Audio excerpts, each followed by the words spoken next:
Good morning, everyone. Good morning.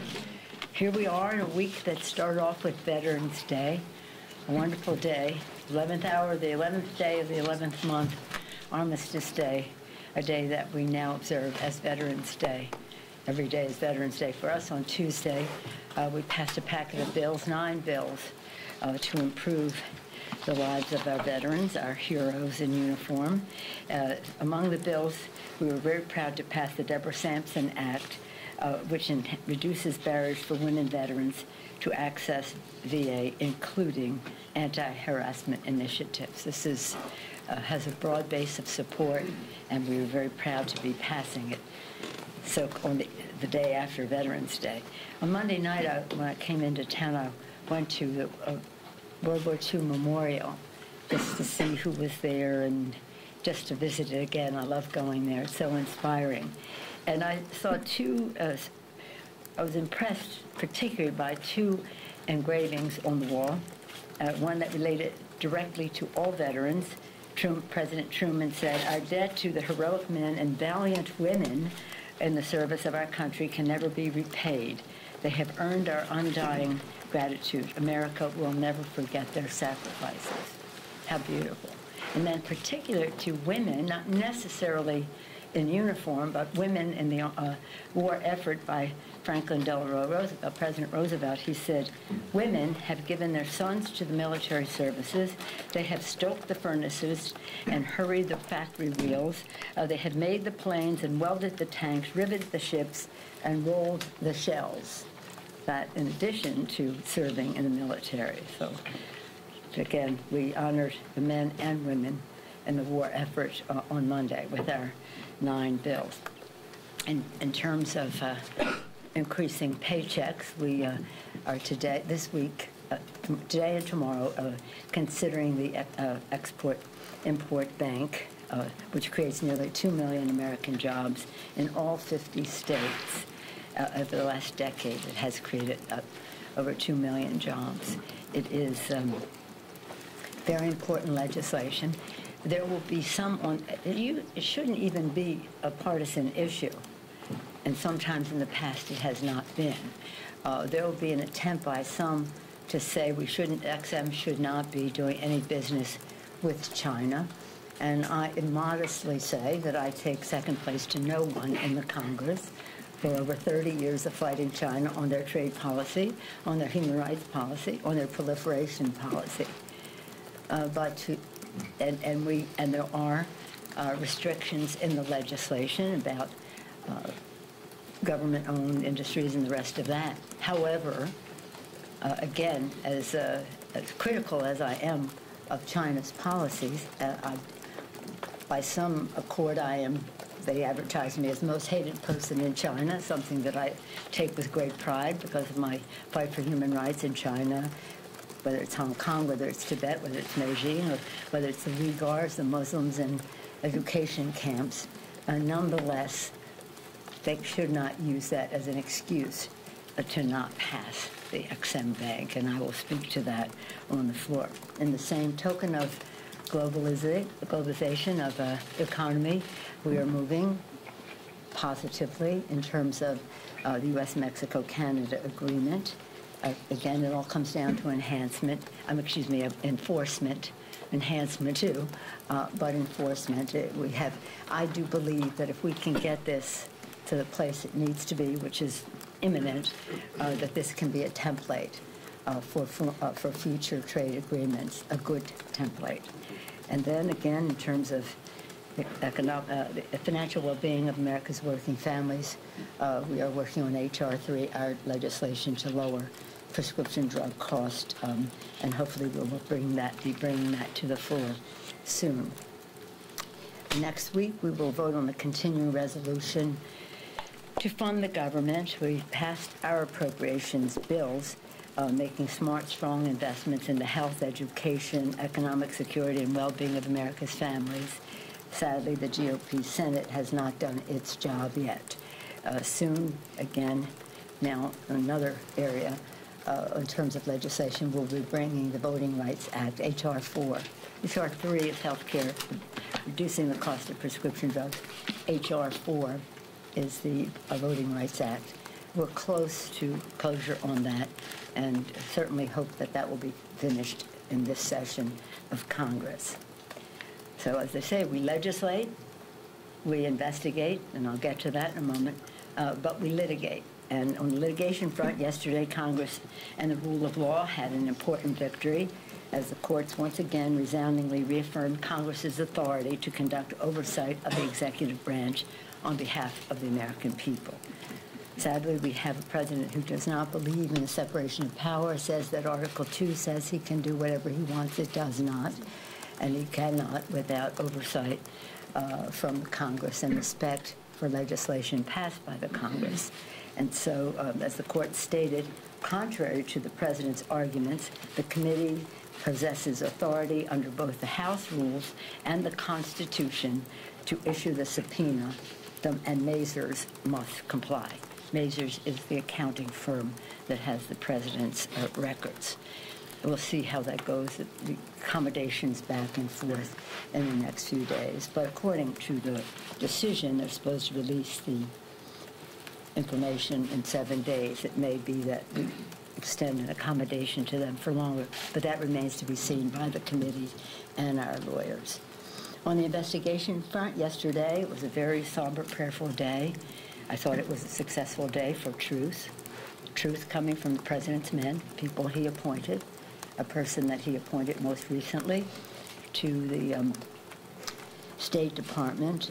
Again, none of us have come to Congress to impeach a president. We come here to do the work of the American people, to make the future better for them, to try to do so in the most bipartisan way possible.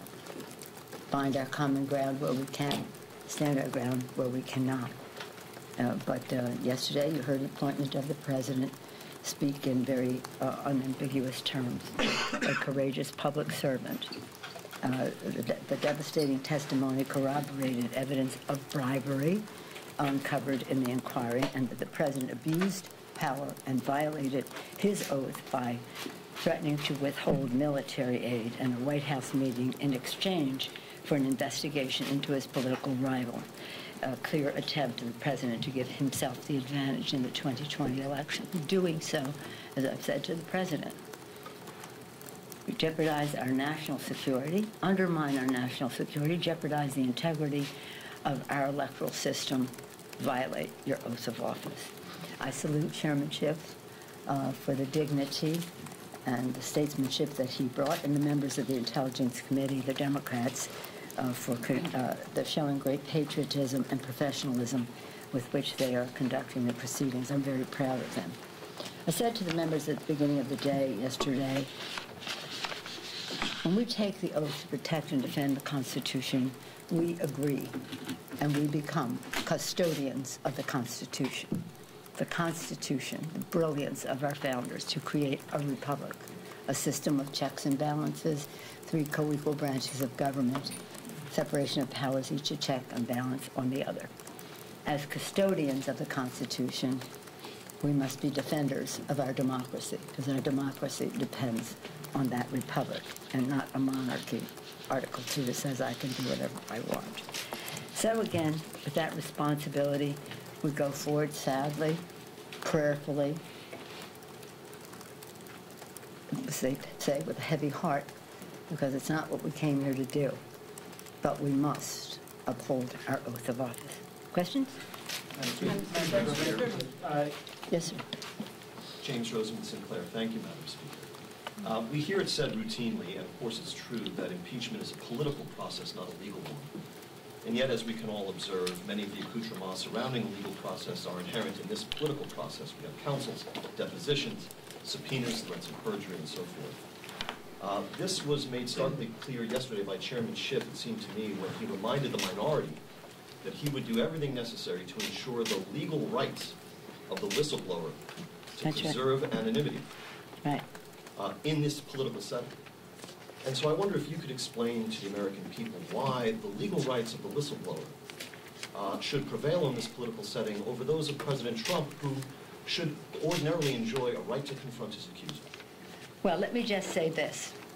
I'll say to you, Mr. Republican Talking Points, what I said to the President of the United States. When you talk about the whistleblower, you're coming into my wheelhouse. I have more experience in intelligence than anybody in the Congress, anybody's ever served. 25 years on the committee as top Democrat, ex officio as Speaker and leader. I was there when we wrote the whistleblower laws. The whistleblower is there to speak truth to power and have protection for doing that. And any retribution or harm coming to a whistleblower undermines our ability to hear truth about power. So I will defend the rights of the whistleblower vehemently. But why should they prevail over the president's Well, the president can come, and if he has a case to make, does he want to come speak? Does he want to present in writing or speak to the committee about his, what might be exculpatory for him? He has that right to do. But nobody, President is not above the law. President will be held accountable, and nobody should have the right to endanger whistleblowers. And that is the system that I will defend, and the American people understand that. Yes, you talked about bribery a second ago. Yes, bribery. That's a very serious charge. It's in the Constitution. What makes this a case of bribery? Well, you know, we talking Latin around here, improbationem from anyone, quid pro quo, bribery, and that is in the Constitution attached to the impeachment proceedings. So what was the bribe here? The bribe is to grant or withhold military assistance in return for a public statement of a fake investigation into the elections. So could we that's bribery. Yes. Could we be looking at an article of impeachment? Well, I don't know about that. We haven't even made a decision to impeach. That's what the inquiry is about. And when the committees decide that, and they will decide what the articles are. But I am saying that what is the president has admitted to and says it's perfect, I said it's perfectly wrong. It's bribery. You've talked in the past about the importance of the public being along on the idea of impeachment, of bringing the public along. Do you think yesterday the witnesses, your members, the questioning was effective in convincing the public this is a worthwhile thing to pursue? Well, look, first and foremost, we have a responsibility to honor our oath of office, to protect and defend the Constitution from all enemies, foreign and domestic. And that is our responsibility. The clarity for the public to understand what is there, it wasn't as clear, in my view, when you say obstruction of justice, obstruction of justice, obstruction of justice 11 times in the Mueller report. That is justification enough for inquiring into an impeachment. This had a story, a narrative about the president threatening to grant or withhold certain privileges, certain military assistance voted on by the Congress to Ukraine, which is in our national interest to do so because they were fighting the Russians. They've already lost over 11,000, 12,000, 13,000 people fighting the Russians. That's why I say all roads lead to Putin. Putin benefited from our not any holding up of that foreign military assistance. Putin benefited by the action taken by the president vis-a-vis Syria and Turkey because they wanted a stronger stronghold in the Middle East, and the president gave them that. Putin benefited from the president's comments about uncertainty about our support for NATO. Putin benefited. The list goes on. I won't even go into the elections.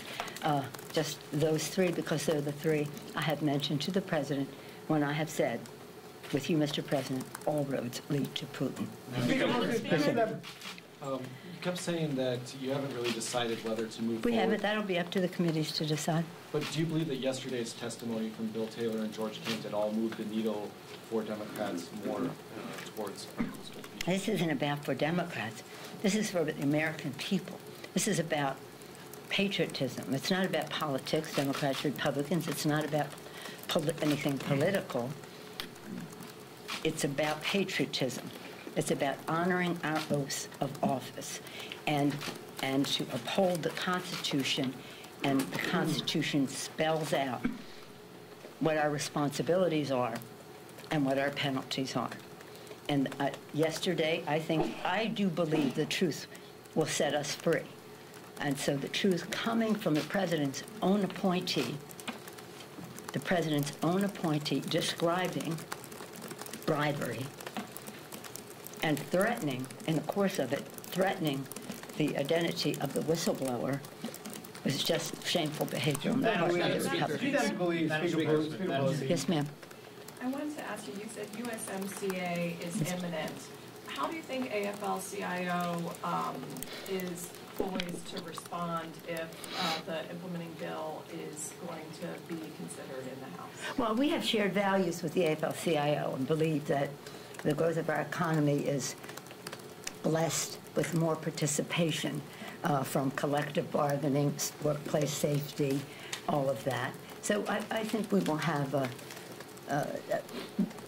we'll see what the implementation is, what that is, and the enforcement is, and I think it will be a value that is shared by our friends in labor as well as the Democrats in the Congress.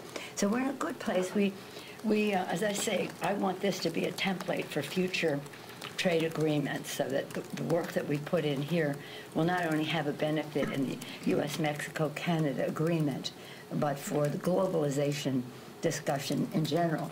And so what we'll have to do is, as soon as we come to conclusion, is to have the implementing language written, and we have an idea of what that would be. So I think I'd like to see us get it done this year. I mean, that would be my goal. I don't imagine that it would take much more in the Senate to pass. I mean, some of our legislation we want to pass this year, but we don't know what happens in the Senate. I would hope that they would move quickly with this. Speaker, I believe that personally. Chad? Thank you. Thank you. You say that the House has not obviously decided That's right. to pursue impeachment yet. That's right. But when we see the hearing yesterday, Right. a lot of questions about impeachment. You talk about three distinct things: bribery, abuse of power, things that could go into articles of impeachment. Why would the public not think that the House is dead set on a course to impeach the president when all of this milieu is going on? Well, all this milieu is a seeking of the truth. It's called an inquiry. And if the president has something that is exculpatory, Mr. President, that means you have anything that shows your innocence, then he should make that known. And that's part of the inquiry. And so far, we haven't seen that, but we welcome it. And that's what an inquiry is about. Do you think that there is a way, considering all that they're doing and all the hearings and all the depositions that are coming, that there's any way that the House could not impeach with all of this work regardless? Perhaps you have not heard me when I have said, this is something we do with a heavy heart. This is very prayerful, because impeaching is a divisive thing in our country. It's hard. And the place that our country is now, it's not a time where you go to 70% when President Nixon walked out of the White House. It wasn't there before he left. Even 2 weeks before he left, it wasn't there until the other shoe fell and he walked out the door. And by the way, what President Trump has done on the record in terms of acting to advantage a foreign power to help him in his own election, and the obstruction of information about that, the cover-up, makes what Nixon did look almost small. But again, an inquiry is an inquiry, and people come in and you hear what they have to say. Next week, some of the Republican suggestions of witnesses will come in, and we'll hear what they have to say. But this is not something that you take lightly, and you make a decision as you go along. One last question. Yes, sir.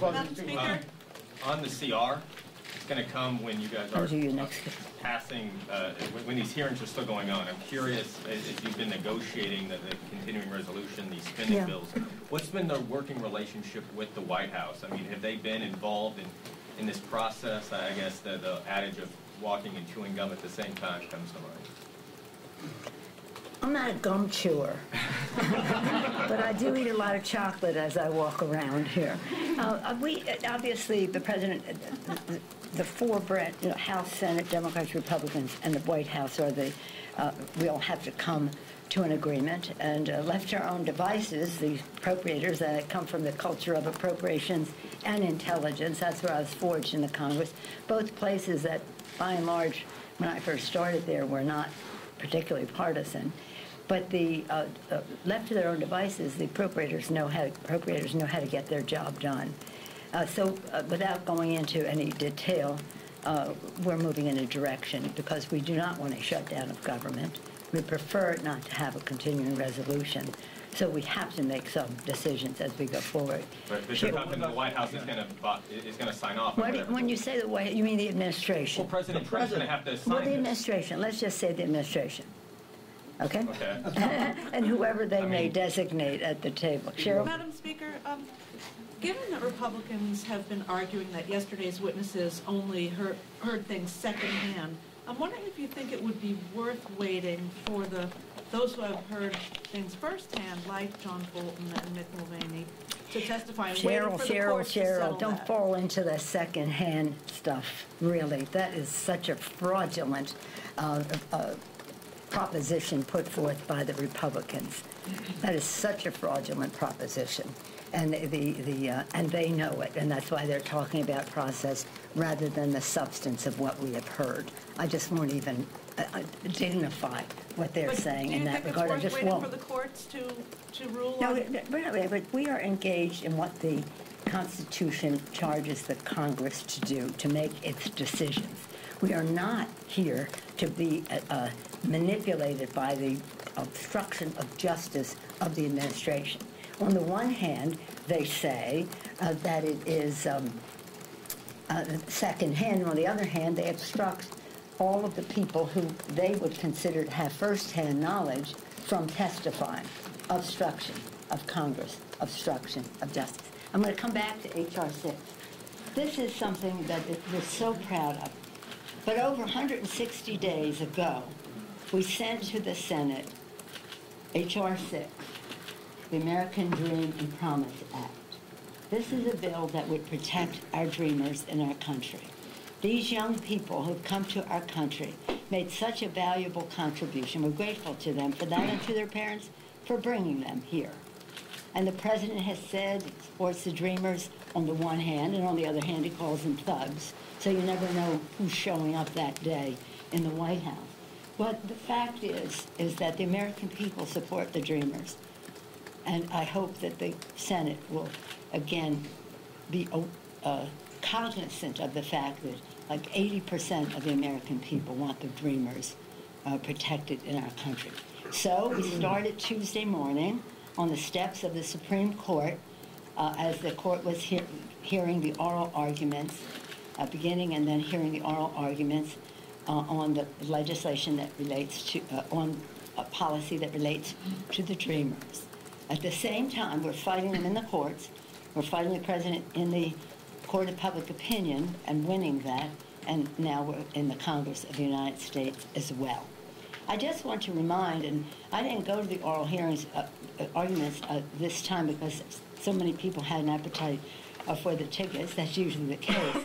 But when you're there, you have to be very constrained. You can't even adjust your glasses because they might think you're taking a picture or something. It's a very, I don't know if you've ever been to the oral arguments, but the temptation to jump up and say something is great. Of course you can't. But if I had been there, what I would have said is that President Ronald Reagan, you've heard me talk about his last speech and how supportive he was of newcomers to America as the vital force of America's preeminence in the world. But in addition to that, before his last speech as President of the United States, when the Congress passed the Immigration Bill of 1986, a comprehensive bipartisan bill passed the Congress, signed by President Reagan, he then said to Congress, you did not do enough. So he instituted family fairness, which gave protection to a higher percentage of people than President Obama did with the DACA order. hired President Reagan, Vice President George Herbert Walker Bush, and then the continuation in that presidency going on with President Clinton, President George W. Bush, President Obama, all supportive of that point of view until this president. It's very sad. So I would hope that the court would, President Reagan's decisions were upheld by the court. I would hope that this court would use that as precedent, but we'll see. We don't know. I've heard different versions of how people interpreted what one judge said, another judge said, and the rest. But I do know one thing, that if the court supports President Trump on this, they will be doing great harm to hundreds of thousands of people and families in our country, and I hope that pain will be a part of their consideration, because they have to consider the impact, and I hope that they will understand the blessing to America that our newcomers are. And I hope that the Senate will pass H.R. 6. Thank you.